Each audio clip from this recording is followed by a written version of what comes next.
Hello, beautiful beings. Welcome to Soul Shift Messages. If you found your way here, trust there's something in this message for you. Understand this space is about growth, truth, and transformation. We don't bypass here, we don't sugarcoat, and not every message will feel comfortable, but it will be honest. I speak in flow, and sometimes that includes cussing. It's just part of how the messages come through. Take what resonates, leave what doesn't, and trust your own discernment above all else. Take a deep breath, and let's begin. If you're new here, please know at this time I create weekly content in 3 parts. Part 1 focuses on what needs to be revealed. Part 2 focuses on what needs to be understood. And part 3 focuses on what needs to be done. What changes do we need to make to embody whatever we happen to be discussing that week? So based on when you find this video, you will see all available content linked below. If it's not available yet, there will be a date of when to expect it. And when it's available, I'll come back and update the link. So if it's not there yet, just know it's coming. Little patience, please. So I say all of that to say this is going to be part 2 for this week. And this week's topic is desire.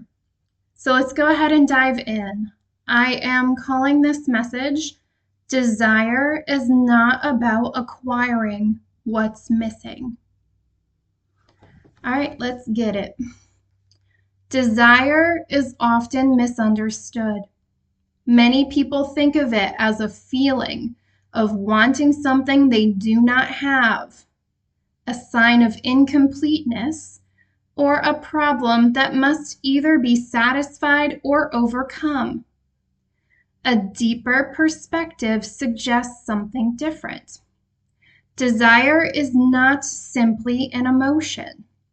It is a way of relating to reality. It is a living force that draws us into participation with the world, with other people, with our own unexplored nature, and with the ongoing process of becoming. The question is not, what do I want? The deeper question is, how do I relate to what calls me? Understanding desire begins there. Desire begins with expansion, not lack. Many people assume desire begins with emptiness. They believe they want something because they are missing it. A healthier understanding is that desire begins with possibility. When something genuinely calls to us, it expands our awareness. It makes us aware of possibilities that did not exist before. Rather than reminding us of what we lack, it introduces us to what life could become. Healthy desire says, I see something meaningful outside of myself, and I want to participate with it. This shifts desire away from consumption and toward relationship. Desire is less about filling an empty space and more about responding to an invitation. Desire is curiosity before possession. Healthy desire approaches the unknown with curiosity rather than ownership. Very often, what we think we desire is not actually the object itself. We desire what it represents: freedom, beauty, belonging, recognition, growth, meaning, transformation. The object merely becomes a symbol carrying those deeper qualities. Before trying to obtain what we want, it is worth asking, what quality do I believe this will bring into my life? Often the answer reveals the true desire hidden underneath the surface. And they're just reiterating, when you desire something, we talked about this in part 1, they really encourage you to just take a step back and ask, where is this coming from? What is actually driving this desire? Because again, we know there are different types of desire. And if you did not watch part 1 will be linked below. You can look there for more information. All right, but they just want to, again, this is really about maturing desire. What does healthy desire look like? And part of that is understanding what is driving that desire, right? Because desire is neither good nor bad in my mind. Desire is desire. Do we understand what the underlying driver is? Is that coming from a healthy place or not? Okay. All right. Desire expands identity. Every meaningful desire introduces us to unfamiliar parts of ourselves. We are attracted not only to people or experiences, but also to possibilities. And these are possibilities within ourselves that have not been lived.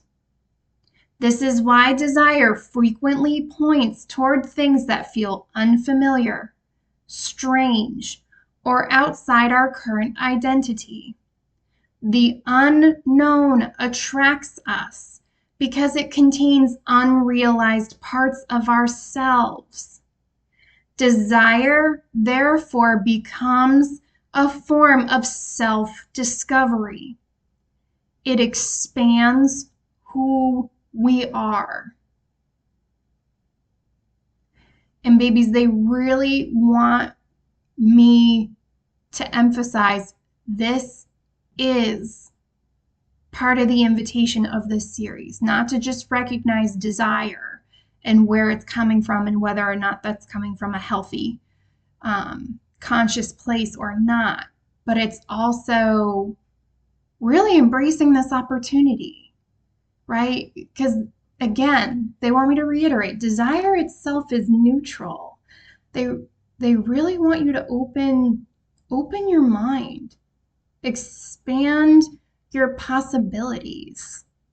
They're saying just because it's not something you've fully known before doesn't mean it's bad or it's wrong. Again, they really just want me to focus and reiterate, like, it is that self-discovery. There is from my perspective, there is a palpable essence of playfulness coming through with this, right? It's giving me the energy of, if that curiosity, right? If that intrigue, if that desire is coming through, even if it's unfamiliar, again, they're just like, if it feels like it's coming from a healthy place, they want you to remain open to that. This is really giving me the energy of like, don't be out here self-sabotaging just because you don't have full certainty over something. They're saying you don't need full certainty to act. And if you've been here for the last few series that I've done, you would know there is no such thing as certainty. But it's like, be playful, explore, see what happens. Because they're just like, if it doesn't work out or it's not what you thought it was or you lose interest in it, they're saying at least you gave it the opportunity to see where it goes. You have every right to change your mind. But this just feels like some of you are going to get curious about something, or even about someone, and you're going to be like, this isn't my type, this isn't normally what I do, and they're just like, they want you to ask yourself, is there a genuine reason why you shouldn't go for it just because it's unknown? This is just giving me the energy of things may come through in your experience in ways that you don't expect, and they really want you to be open to just seeing where it goes. Trust your discernment. Always use your discernment, okay?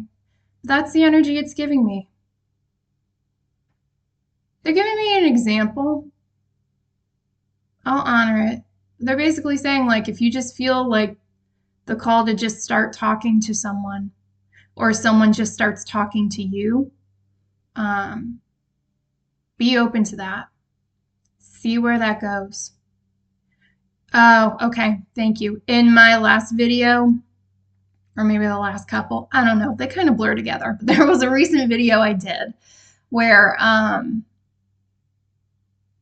talked about how helpers are going to come in for one another, because you have strengths that someone needs, or someone has strengths or information that you need.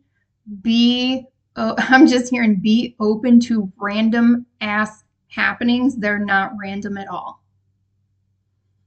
Again, use that discernment. But this is giving me, we're moving into a season. I know it's July 1st when I'm recording this, but babies, we're just moving into a season where it feels like genuinely be open to possibility.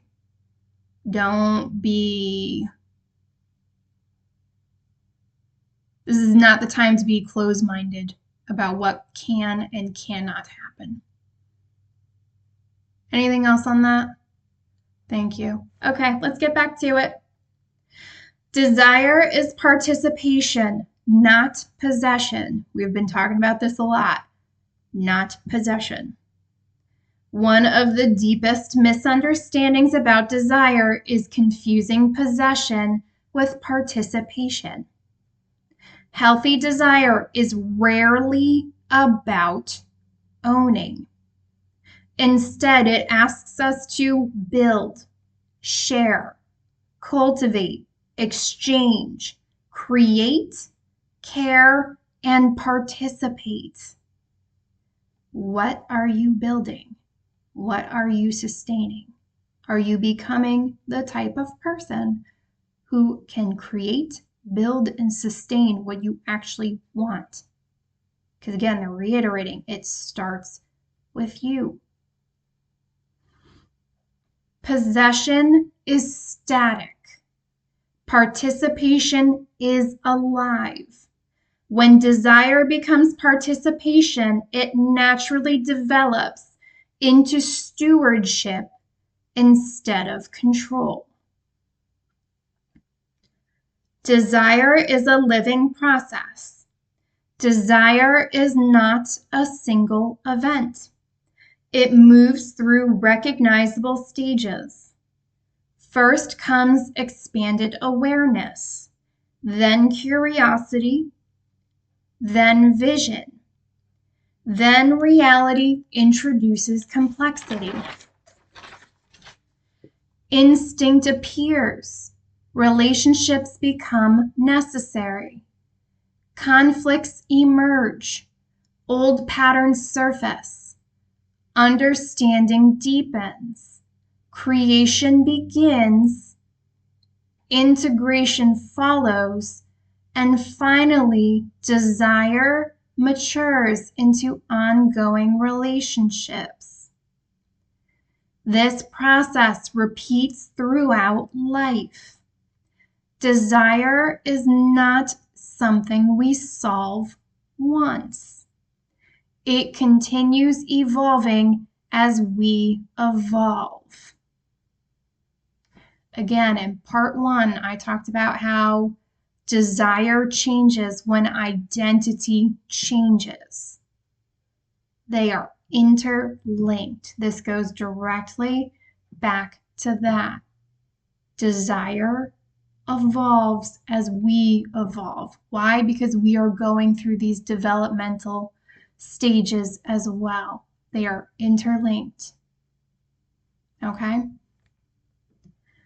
Desire contains both beauty and shadow. Everything truly alive contains contradictions. Healthy desire is no exception.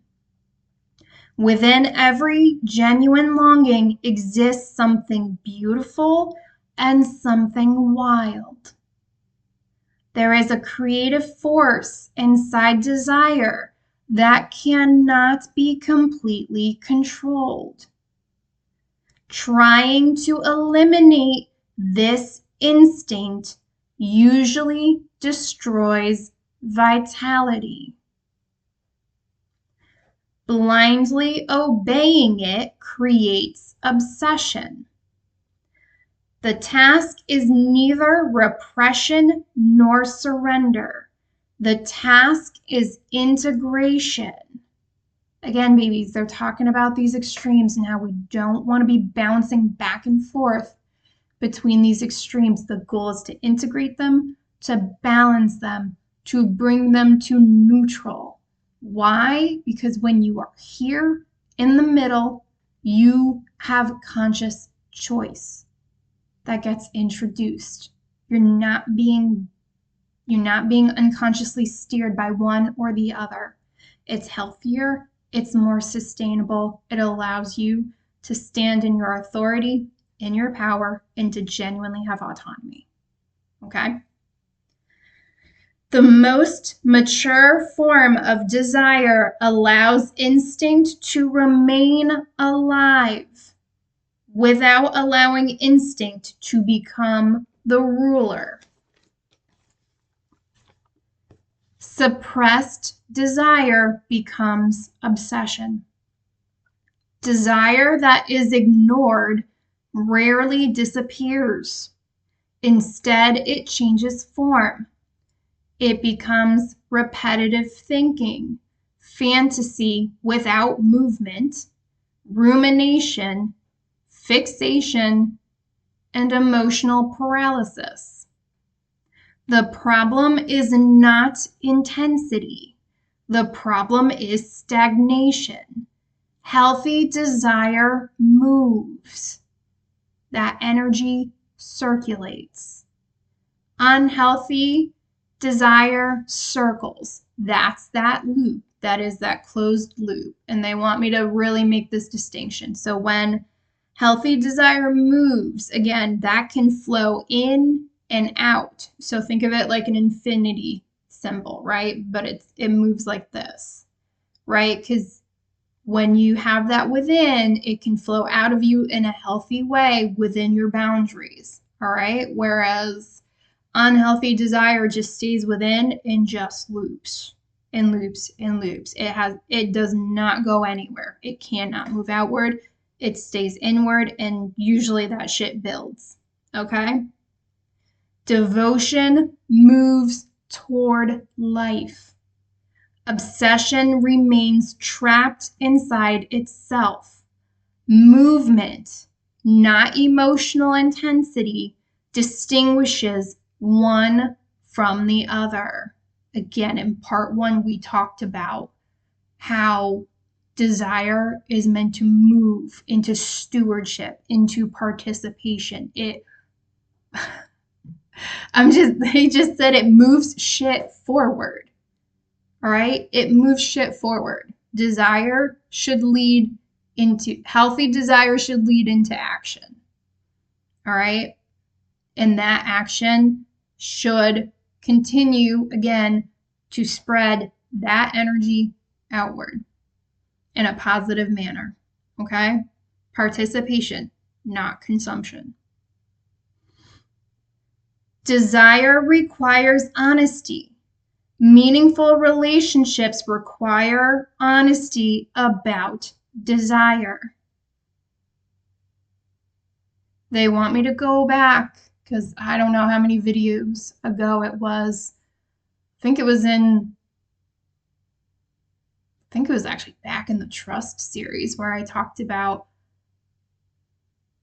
the healthiest relationships moving forward are going to be the ones that have open and honest conversation. And some of them may be more uncomfortable than others, but they want me to be very clear, especially if you want new relationships, better relationships. That really hinges on your ability to communicate effectively and honestly, even when it's uncomfortable. And that's both initiating the talk and receiving information during that talk. All right?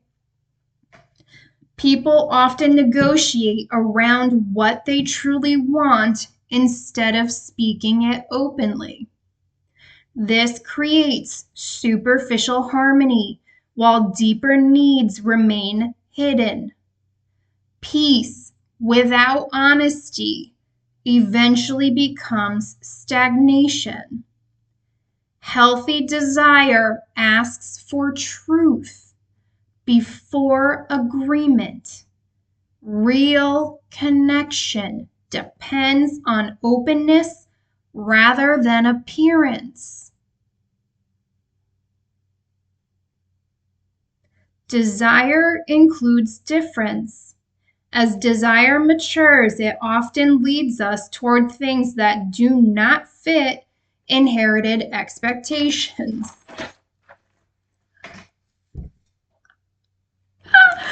Oh, sorry, they just said, just ask my parents. Ha! Fuck.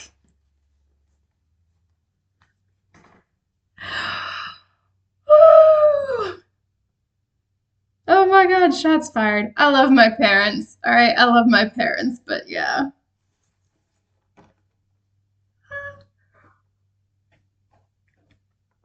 Oh, that was good. That was good. Thank you for making sure I wasn't drinking water when you dropped that.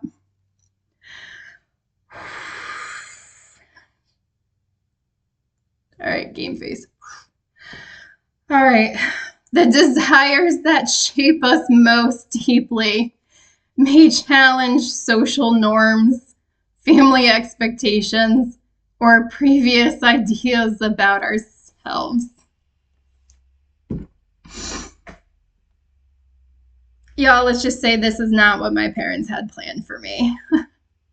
Even better, this is not what I had planned for me, but we're here and I like it here, so that may be significant for someone else too.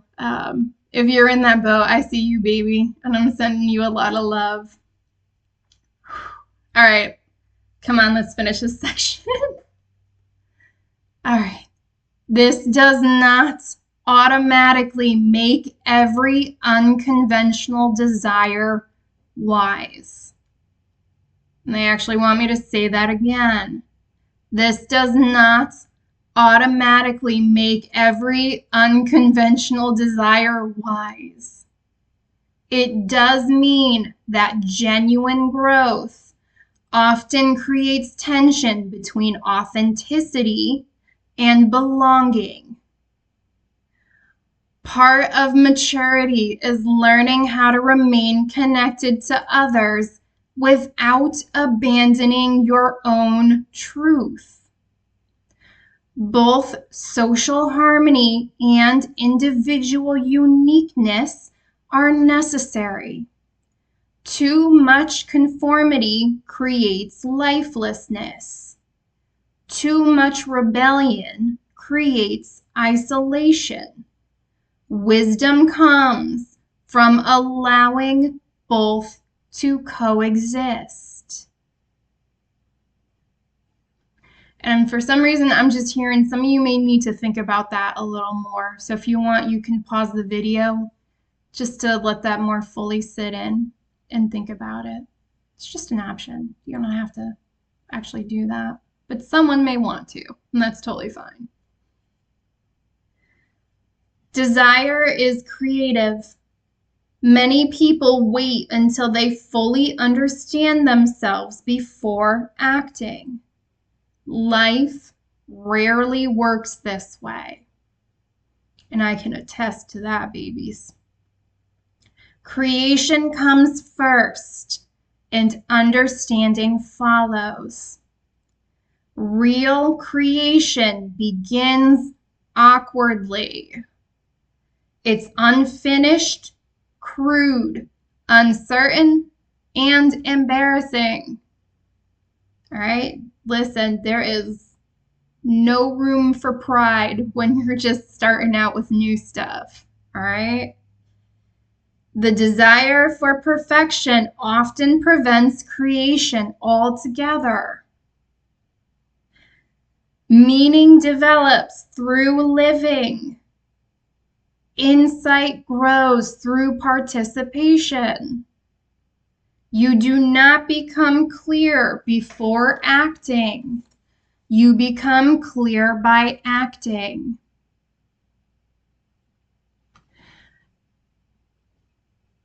Baby, some of you need to ask yourselves if you've really been hedging on something.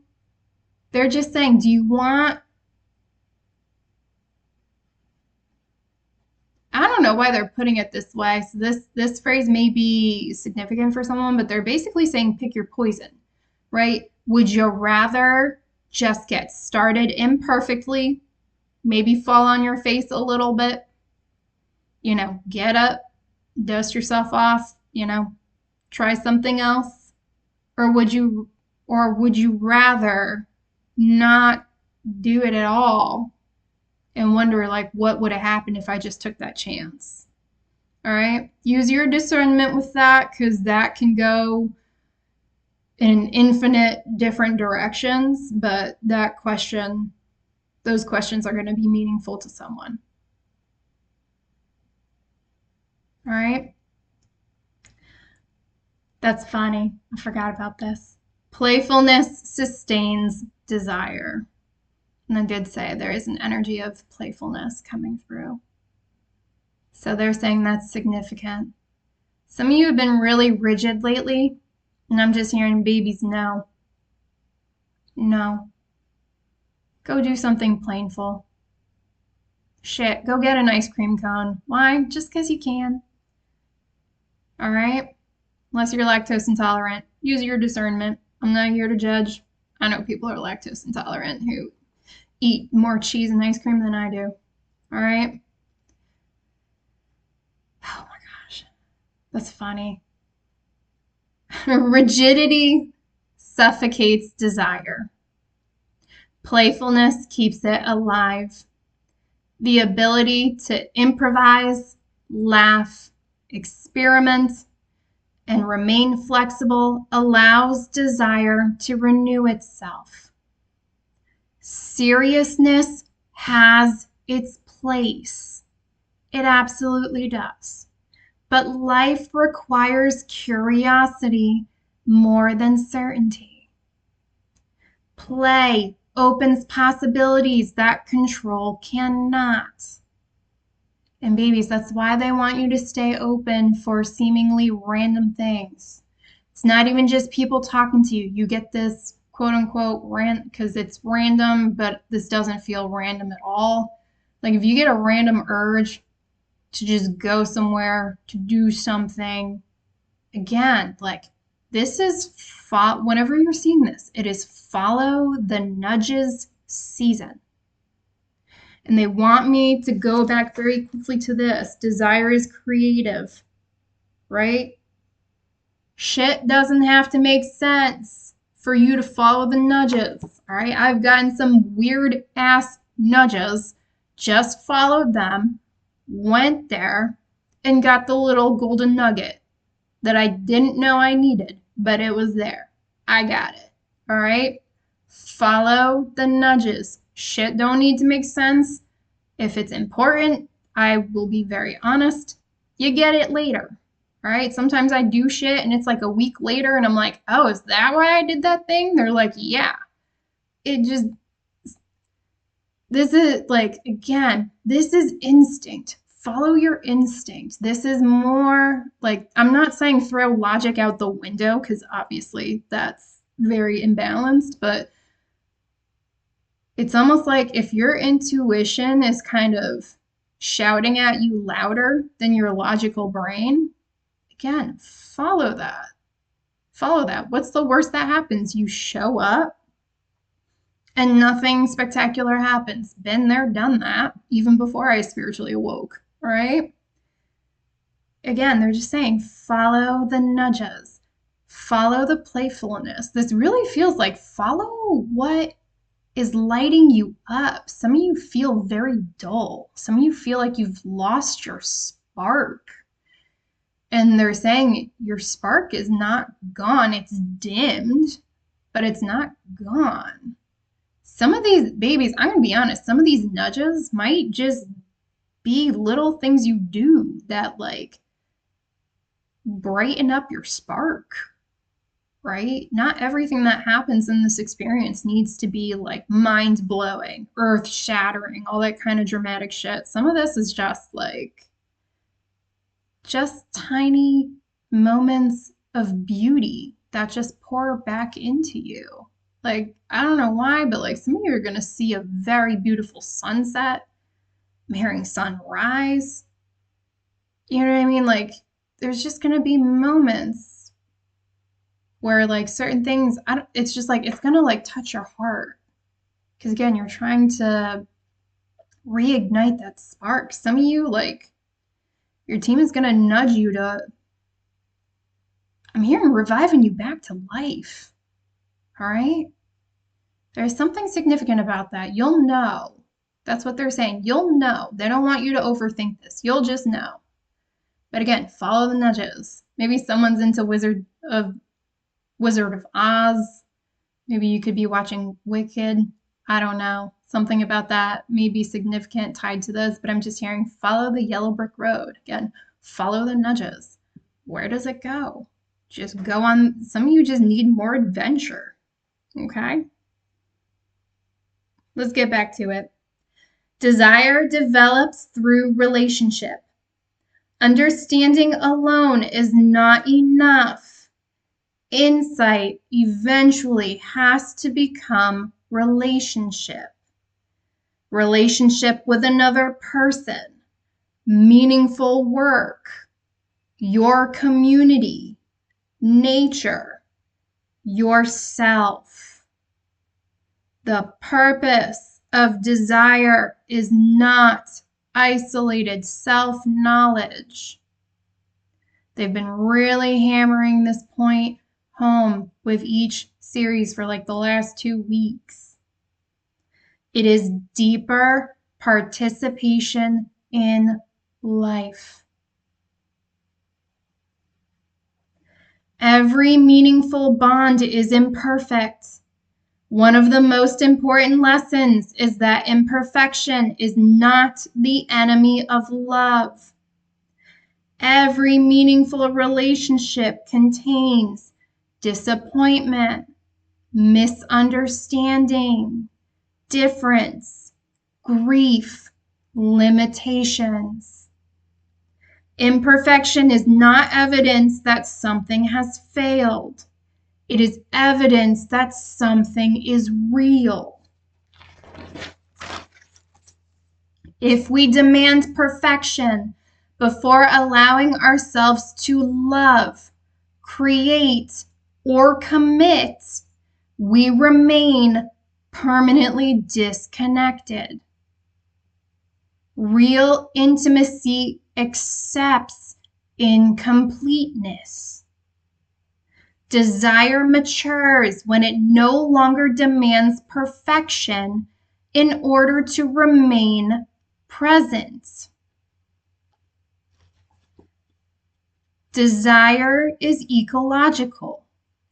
Desire does not exist in isolation.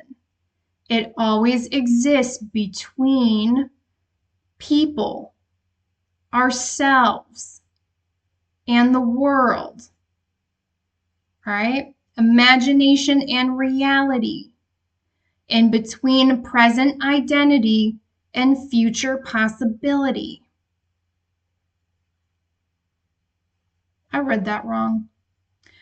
It always exists between people, ourselves, and the world. Imagination and reality.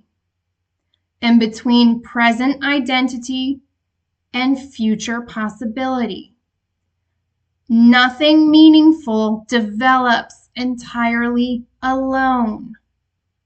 Desire is relational. It is part of a larger living system. Again, infinity symbol with the way it flows. Healthy desire coming from a healthy place flows in and out in accordance with your boundaries. And again, it helps build. But again, healthy desire needs to be able to move, needs to be able to flow. Desire changes over time. Early desire often focuses on attraction. Later, desire becomes cultivation.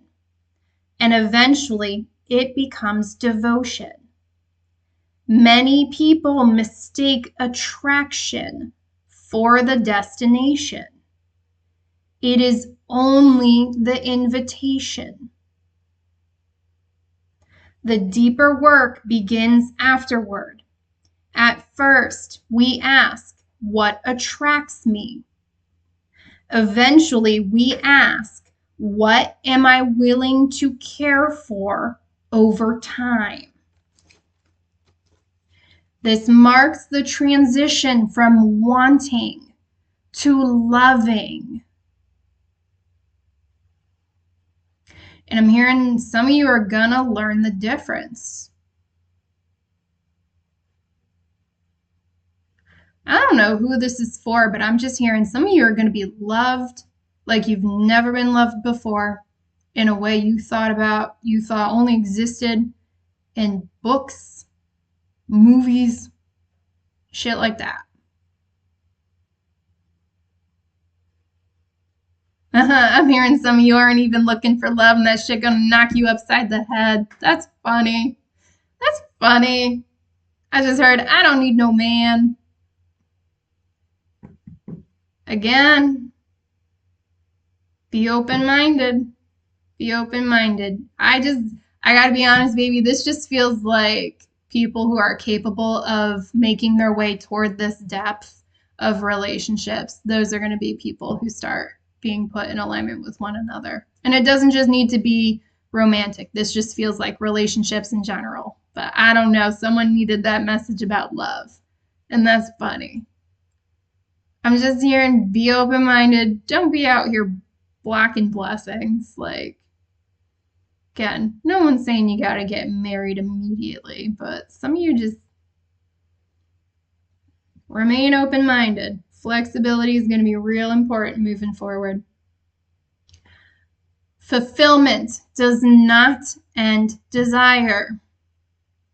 Many people imagine fulfillment as the end of wanting. Life suggests otherwise. Every fulfillment becomes the beginning of something new. Each realization creates new questions. Each relationship opens new depths. I'm on my shirt. Each achievement reveals new possibilities. Desire is cyclical rather than linear. Completion continually gives birth to new beginnings. Babies, they're always saying there's always something new. There's always a new level. And they're not saying you need to like be hyper focused on drilling to the depths. They're just saying like participate, see where it organically wants to go. This is not the season to be forcing shit.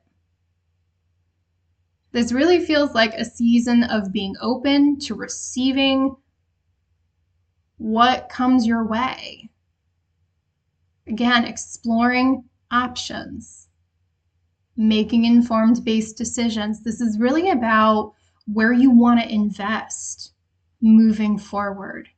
Again, what do you want to create? What do you want to build? What do you want to steward?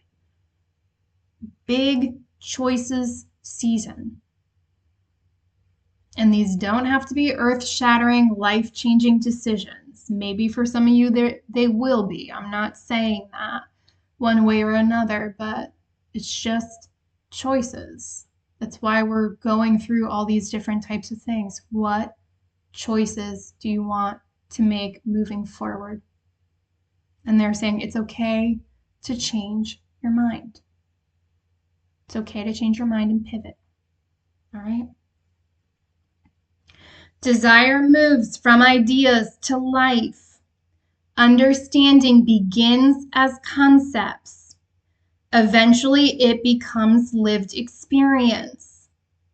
It moves from abstract thinking into concrete action, from observation into participation, from insight into relationship. Knowledge alone changes little. Lived experience transforms us. I'm hearing this is not the time to play safe. This doesn't mean be reckless. But it feels like some of you have really been in your comfort zone, and they want you to think about, is your comfort zone still serving you? Is your comfort zone aligned with the person you're trying to become? I heard fortune favors the brave. And again, they're not saying you have to toss everything out the window. But I am also getting the feeling that some of you know you need to do something different, and this isn't just about us being playful. This really feels like our team's being playful with us. So some of you know you need to do something different, and I feel like your team is just gonna toss an option your way, are you gonna actually do it? You gonna take that? You gonna do it? You gonna be brave, baby? What are we gonna do? I'm not saying your team is here to play, although I know mine will absolutely roast my ass. But I'm just saying they may just toss something your way and be like, what are you going to do with this? Just to see what you do with it. Be open. Desire rejects perfectionism. Many people seek flawless understanding, flawless relationships, flawless creativity, flawless certainty. Life does not offer these things. Okay? It just does not. Instead, it offers growth, experimentation, revision, repair, and participation. The highest form of excellence is not perfection. It is aliveness. Being fully engaged with reality matters more than being flawless within it.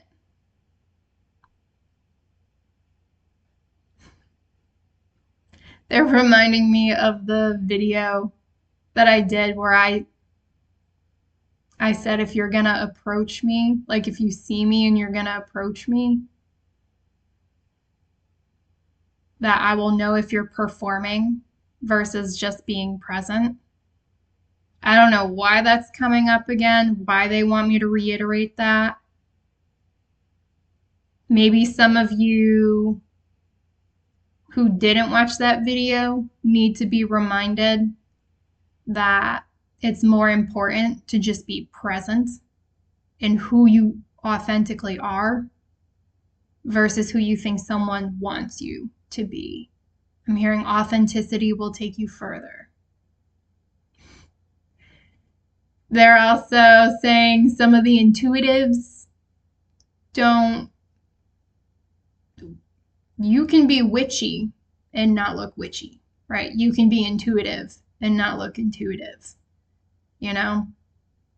Most people would look at me and wouldn't dub me as a whole psychic medium, but here I am, standing in all my gloriousness. Not always looking glorious, but energy is energy. You know, I really just be walking out here just knowing shit. Like, never seen that person a day in my life.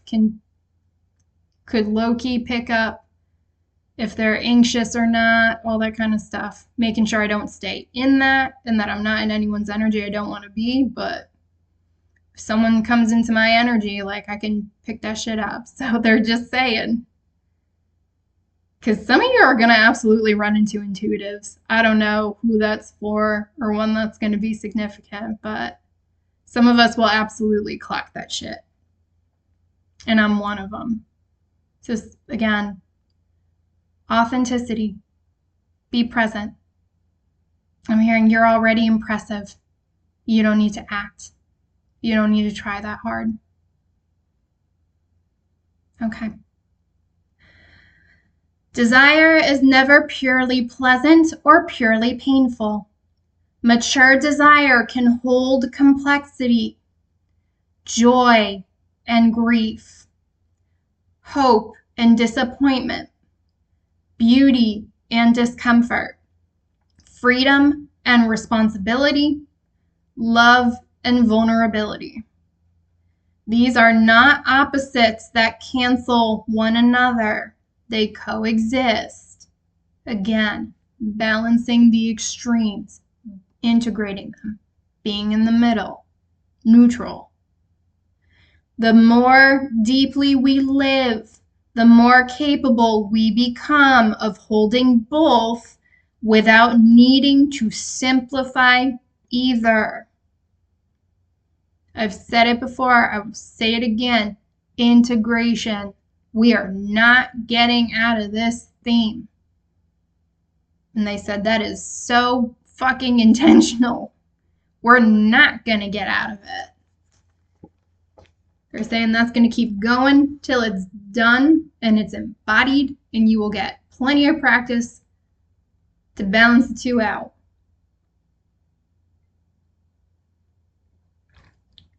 Choices. Desire invites us to meet the unknown. Throughout life, we repeatedly encounter what feels unfamiliar. Sometimes this appears as another person, as a new path, as parts of ourselves that we have ignored, as fears, instincts, or emotions we would rather avoid. In part one, I did say the shit you're trying to outrun or suppress tends to come back and gets closer to your face each time. Best to be brave, babies, and really take a look at it. They're saying some of you are going to need to be brave in more than one way. And for some of you, that last one is going to be one of them. For some of you, it's going to be tied to these new relationships because you're going to have to be a level of vulnerable that past relationships have not asked of you. But again, depending on these type of relationships, and again, this doesn't need to be romantic, but I'm just hearing for some of you who are dealing with people who really know their worth, they are going to be more direct. They're not gonna, like, there's just a level of accountability here. There really is. Because these people are, and again, this doesn't feel like bullying, but it's just, it's like, I understand this, it's really coming through as like, I understand this conversation is uncomfortable, but it's necessary. Like, we have to have this. Maybe this is about genuinely having adult relationships. And I'm not talking about relationships between two, adults age-wise. This is like embodied maturity. Embodied, mature adult relationships. Because I got news for you. We've all heard about, teenagers in adult bodies type of people. And there's nothing against those people. They are where they are. But I just heard this ain't that. All right. These experiences often become the doorway through which desire leads us into growth. Rather than asking how to eliminate the unfamiliar, wisdom asks how to relate to it. Desire is an ongoing practice. There is no final victory over desire. No permanent completion. No perfect enlightenment where desire disappears. Instead, desire becomes wiser, more conscious, more generous, more creative, more honest. It transforms rather than ending. Understanding desire does not remove it. It teaches us how to live with it as well.